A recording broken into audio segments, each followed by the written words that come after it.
To him, he's also dangerous in the passing game. You put him in space, and you've got trouble as a defense, and they organize that one very well because, you know, the screen game, when they're deceptive that way and they create that space for him, look out. And he turned into a heck of a play. Now Mariota steps away to his left. And that is caught by Brown for a Cardinal touchdown. Antonio Brown, a 9-yard touchdown grab. And the Cardinals will extend their lead.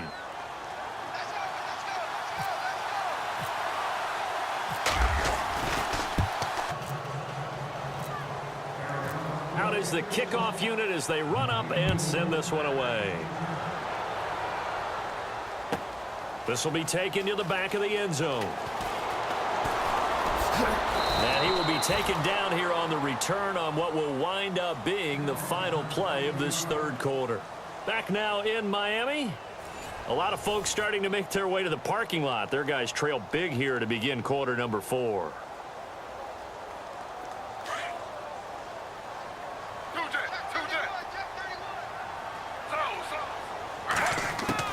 Throwing now, Griffin on first down.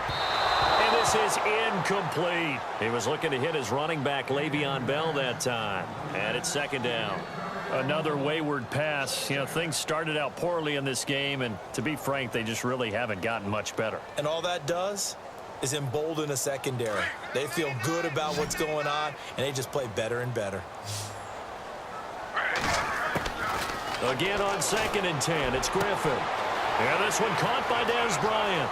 He's at the 50, the 30, the 20, and all the way in for a Miami touchdown. Dez Bryant, 87 yards. And the Dolphins are able to draw a bit closer.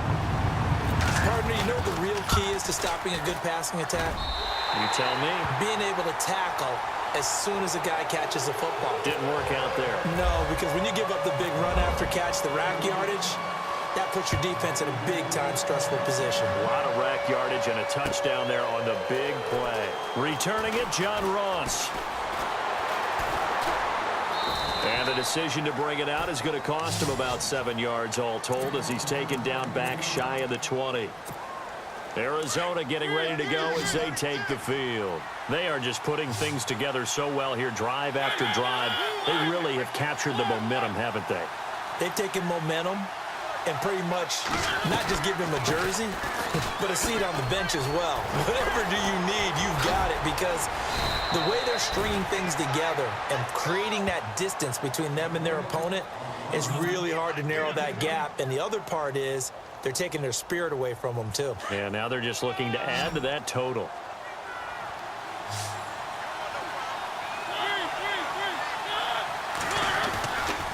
Again, it's McCoy. Looking for a cutback lane, but nothing there as he's met at the line of scrimmage. No gain on the play, and now they're faced with a 3rd and 1. Mariota to throw it, and he's going to be wrapped up and driven down. Aaron Donald in there to get him for a loss of 9, and that'll lead to 4th down. Here comes the Cardinals punter now. Always a good sign when your first punt comes in the 4th quarter.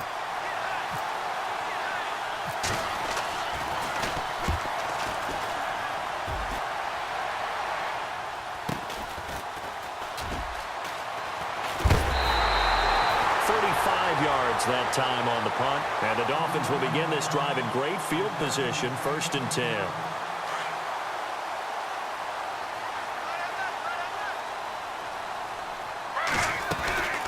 Now a 1st down carry by Bell. And he gets it inside the 35 and just shy of the 30. 17 yards for the Dolphins there as they've got themselves a 1st down. Well, he does it at a high level, doesn't he? Because when I watch him, I think of his vision. Straight ahead, peripheral. Also has that sense of where holes are going to be before they actually open. I think that helps set him apart from many of the other backs in the league. I'm no offensive mastermind, but of all the guys on the field to block, you might want to stop him. And this is intercepted, and that should do it. Picked off by the linebacker, Miles Bills jack. And they are going to take over right there at the 22-yard line.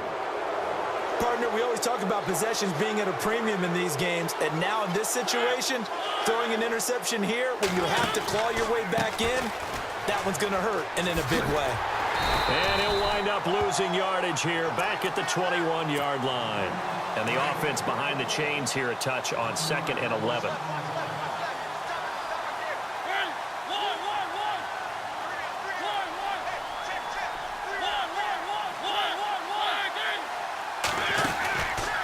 They'll go again to McCoy. And he's going to lose yardage here back to his own 18. So he loses 3 yards there. Now 3rd down. And this is an absolutely big 3rd down that's been set up here, partner, and there's no other way to put it. The defense has to get a stop here if they have any hopes of winning this game. Has to. You said big 3rd down. I'd put the word big in capital letters here.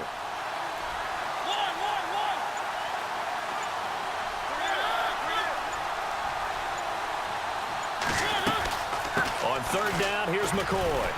And a short pickup there as he'll take this up to right around the 20. Only a yard on the pickup there, and it's going to leave him with a 4th down. This is what happens sometimes when you abandon the running game. It's hard to get back to it because once guys get out of that mentality of firing out and hitting people, hard to get them started again occasionally.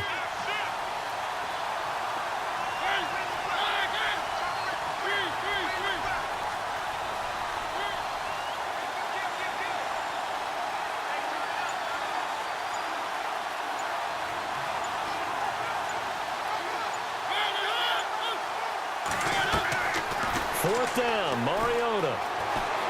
Going deep downfield for Ross. And intercepted. Maybe the turning point they need. Picked off around the 27.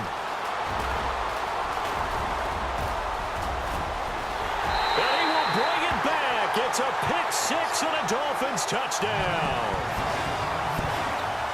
Well, don't change that channel just yet. This one may have gotten a bit more interesting. Put down the remote, put down the clicker. This one looked like it was over. It looked like they were ready to seal the deal. But in doing so, by pitching it around a little bit, it cost them. We could have a great finish. Well, when you're leading in the 4th quarter, that's not the penalty you want. Not at all, and now your discipline comes into question. Having poise this stage of the game, you can't have those kind of plays.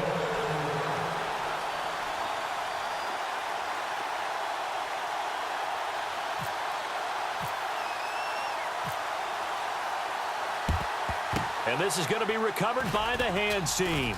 And that should just about put a capper on this one. Well, 4th quarter, they felt like they needed the football back. Unfortunately, they couldn't get it. And I know we brought analytics into the game, and someone has said here that the data says that when a team's expecting an onside kick, 80% of the time, the team expecting it, they do actually recover the ball, which is what we saw here. I just wonder if that number is much more of a anecdotal type of a number. Kind of like when the coaches tell us, well, when you score on special teams, 93% of the time you win the game. I'm still waiting to see that number is empirical. They go now to McCoy. He's seen a ton of action this afternoon. And he loses the football a 2nd time. And the Dolphins have got it. The psychology of the game never ceases to amaze me because you would think there would never be a fumble from what we hear from coaches all the time, right? And how much they practice not fumbling. Practice it, preach it, talk about it all the time. You would think no one would ever turn it over. Yet they are humans out there running around, and we just saw another one. Opportunistic by the defense. They'll run it now out of the gun. And he'll take it down to the 30-yard line. Now before this 2nd down play, we'll get whistles and a timeout as they get it with just 19 seconds left on the clock. And some options here for the offense on 2nd and 2.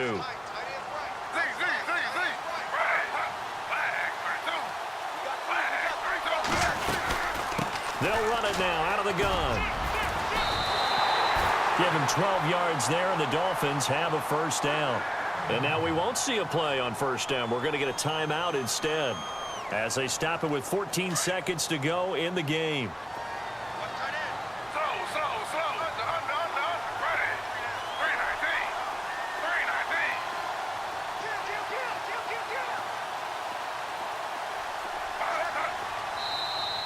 Now flags will come in. I think this one's going to be on the defense for jumping. Jumpy on the right side of the line. Sometimes when you're on the end, a little bit farther away from the ball, any type of movement will get you to jump, and that's exactly what happened there. Back to throw. Being chased out left. And he's got this inside the 10 to the 9 before he's out of bounds. He'll wind up getting right about 4 there on the scramble, and it's second down. Okay, he's not going to get the first down, but this is still a nice job of buying some time and then running to get to the sideline and get out of bounds and avoid the big hit.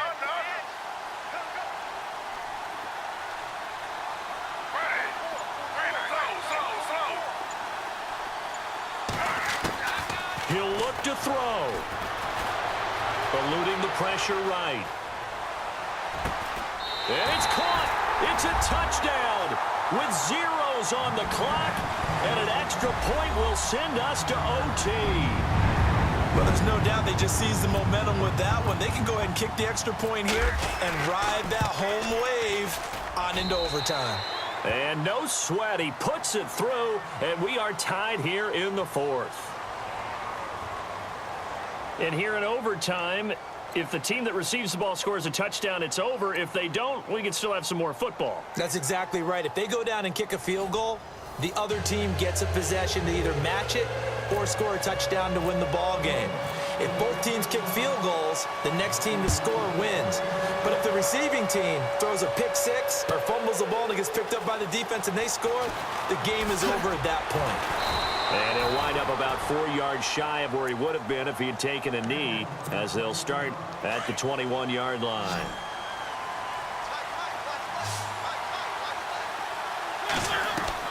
Mariota on first down. Now they go screen. It's complete. And he's going to be taken down right at the line. No gain on the screen there. It's second down. So many screen passes are the result of excellent acting by everyone. But sometimes the guy who's getting the ball tips the play off. The running back, because he's eager to get the pass, but sometimes he doesn't act very well about whether he's going to block or leak out or whatever. And I think that they saw that, and that's why they're able to get to him on it. It's a loss of 4. Now third down. Every year I go to the combine and marvel at the speeds that linebackers are running nowadays. They run like DBs. And let's face it, they know how to finish plays too. Eyes up, head up, run right through them. And he's able to get up here to the 26. It'll be a gain of 9, and that's going to make it fourth down. The defense does its job. Now they're going to get the ball here in overtime with a chance to win it. Major league kudos to them, because to get the ball back in this spot, everything was on them. It had to happen, and they pulled it off. They'll get it back for their offense with a chance to win. Oh, and it's intercepted. Picked off by the linebacker, Sean Lee. And they have the football and will set up shop at the 33-yard line. A costly mistake here in OT. And you know what they say, when you throw an interception like that in overtime, you don't usually get a chance to throw a second one. I mean, I'm not sure the analytics on it. Let's ask Marvin, our statistician, to ring that down for us. That's typically how coaches and teams feel about it. You throw one, you likely cost yourself the game. And they'll start this drive with very good field position. Now with the play clock down to 2, we're going to get a timeout here. They'll be left with just 1 remaining here at OT.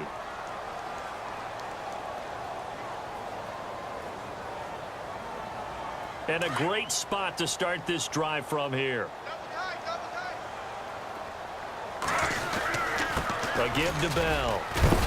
And he'll get this down to about the 30, 31-yard line. 2 yards on the pickup there. It'll be second and 8. Well, if the coaching staff's doing a good job upstairs, they'll file away what they just saw from the defense right there. They sold out to stop that running play. I'd say keep that in mind. They want to try that again. Go play action, hit them over the top. Only a yard on the pickup there, and it'll bring up a third down. Back-to-back runs, I'd say that encompassed maximum effort for minimal gain. Minimal yardage, and now they're going to need something more than minimal on this play coming up. And he'll take this inside the 30 to about the 29, maybe the 28-yard line. Just a gain of 2 there, and it's going to bring up a fourth down. So now one of the biggest kicks of the night is forthcoming. And this will be a 45-yard attempt. And he got it. The kick is time, he's able to split the uprights.